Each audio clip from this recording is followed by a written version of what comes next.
नमस्कार, आप देख रहे हैं लखनऊ का अभिमान न्यूज और मैं हूं आपके साथ ज्योतिका। आइए रुक करते हैं खबर की ओर। उत्तर प्रदेश सरकार में मंत्री ओम प्रकाश राजभर ने उपचुनाव पर कहा 9 सीटों में से सिर्फ 3 सीटों पर लड़ाई है, करहल, कुंदरकी और सीसामऊ। बाकी सभी सीटों पर हम एक तरफा जीत हासिल करेंगे और ये सीटें भी हम ही जीतेंगे। वे इसीलिए उत्साहित है क्योंकि लोकसभा चुनाव में बसपा का वोट सपा को चला गया था। बसपा खुद चुनाव लड़ रही है और बसपा से जो नाराज वोट है उसके लिए आजाद समाज पार्टी भी लड़ रही है। वोट का बिखराव बंद हो गया है। ये जो 9 सीटों का उपचुनाव होना है, इसी को लेकर के लगातार बयानबाजी चल रही है। क्या स्थितियां रहने वाली हैं इस उपचुनाव में? देखिए, 9 सीट में 3 सीट पर मात्र लड़ाई है, वो भी लड़ाई खाली है और कहीं लड़ाई नहीं है।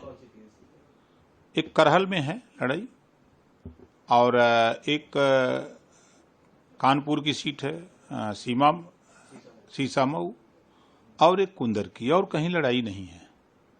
बाकी सभी 6 सीटों पर वो तरफा वोट पड़ रहा है और वहां भी चुनाव जीतेंगे। देखिएगा ना, वो तो सिर्फ वहां लड़ाई इस नाते लोग कह रहे हैं, मान रहे हैं कि वह मुस्लिम वोट है।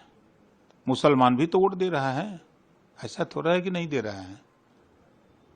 तो अब लामबंदी है कि फायदा, सबसे बड़ा फायदा है कि लोकसभा के चुनाव में जो बसपा का वोट सपा को चला गया था उसी से उत्साहित है। ये तो उनको समझ में नहीं आ रहा है। बसपा खुद चुनाव लड़ रही है और बसपा के साथ साथ बसपा से जो नाराज वोट है वो आजाद समाज पार्टी भी लड़ रही है। तो वोट का जो बिखराव था, पार्टियों का वोट दूसरी पार्टियों में जाना, वो बंद हो गया है।